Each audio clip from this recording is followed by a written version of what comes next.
just finished the very important launching na roll out natin yung bagong programa na food stamp program.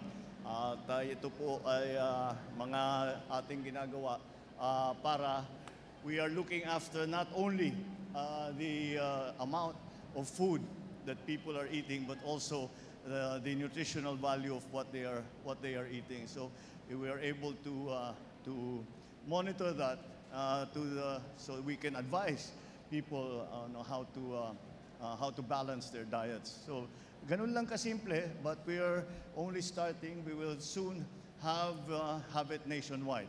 Pero we piloted it here in Siargao for today. So we also distributed the rice that we had seized from the warehouse. This is also still from Zamboanga. There's to give to the 4-piece beneficiaries who are in most need. So I think, yes, we'll open the floor. Thank you, Mr. President. Alan Francisco, PTV4.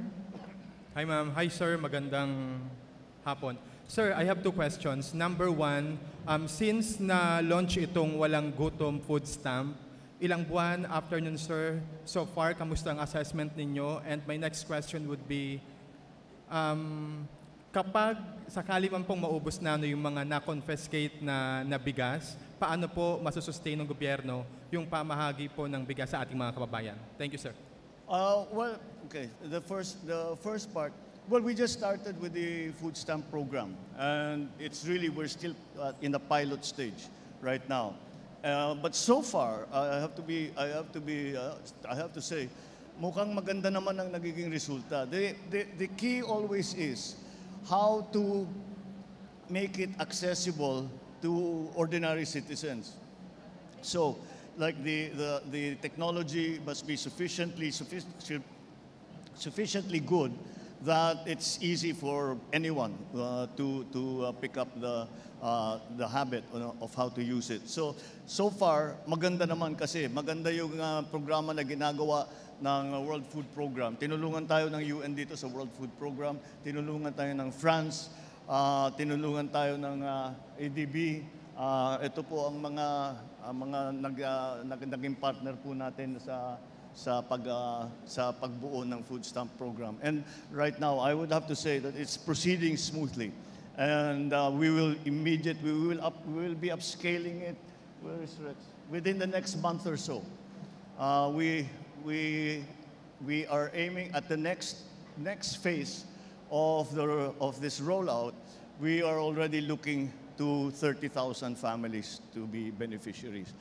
On the second, well, we will just have to, if we are able to stop all the smuggling and all the hoarding, then there will be no need for us to give it away because prices will be stabilized and prices will stay stabilized. Hindi kumumpisa following the season too much. But we have also instituted many other things, like the price controls, of course, was an emergency measure. Which we are now studying to see if the market forces are already sufficient to take over. Then, of course, the buying price of the NFA. So all of this is really being done to normalize the situation of relatively cheap rice for Filipinos. So if we run out, it would be a great situation if we run out of seized smuggled rice. Because ibig sabihin, wala nang masyadong smuggling, wala nang masyadong hoarding. Makokontrol ang presyo. So that is the best way to maintain it. That is the long-term. That is the long-term aspiration for all of this that we are doing. Thank you, sir. Thank you. Thank you, sir. Rainiel Pawit, TV5.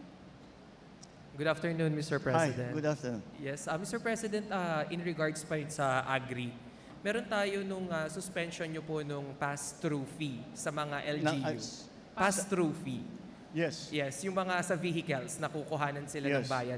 Sir, paano ito makatutulong doon sa pagpapababa rin ng presyo bukod sa stoppage of smuggling dito sa Pinas? No, the reason sinuspindi natin yung pass-through fees is because unang-una, iba-iba. Iba-iba ang bawat bayan na dadaanan mo, maglalagay ng roadblock, tapos mag-inspeksyon, ibang bayad for bawat ano. Habang nag-aantay ka, ini-inspeksyon niya, I'm sure nakikita ninyo ito, may nakapila ng mga truck na kahit overnight, nandun pa rin. Kaya ease of doing business ang ating ginagawa.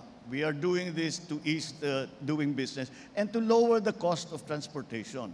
Kasi kung dire-diretso yung truck na makapunta doon sa pupuntahan niya talaga, mas mabilis, ibig sabihin, mas mura ang magiging transportation. So, isa yun sa ano. Tapos, dahil hindi na tinitigil sa bawat boundary, mas mabilis ang pagdaan. So, it's really about the ease of doing business and to simplify again, the procedures that are required for a transporter to bring the produce, especially from the farm, to the market. All right. Thank you, President. Thank Thank you, sir. Last question, Argil Rolator, GMA 7. Good afternoon, Mr. President. Sir, sa matagumpay na pagtatanggal ng barrier ng Philippine Coast Guard sa Scarborough na ilagay ng China, tinitingnan po ba ninyo na harassment ito para ipagpilitan ang claims ng China over the West Philippine Sea? Harassment ito para Harassment po sa Pilipinas para ipagpilitan po ang kanilang claims over the West Philippine Sea. At kabilang din po sa naging kautusan po ba ninyo sa National Defense na tanggalin lahat ng mga structures na itinayo ng China within the Philippine Economic Exclusive Zone, sir? Oh, well, yes. Again, many of these are operational issues and that I really cannot talk about. But in terms of taking down the barrier, I don't see what else we could do. Dahil talaga yung mga fishermen. Nung pinutol yung tali, yung nakapasok na fisherman, nung araw na yon, nakahuli sila ng 164 tons na isda. So, sa isang araw pa lang yun. Yun ang nawawala sa ating mga fisherman. Kaya hindi naman maaari na lalagyan ng barrier na gano'n. At maliwanag naman ay nasa loob ng Pilipinas yan. Kaya, sige, basta't hindi tayo naghahanap ng gulo. Basta't gagawin natin, patuloy natin, ipapagtanggol ang Pilipinas, ang maritime territory ng Pilipinas, ang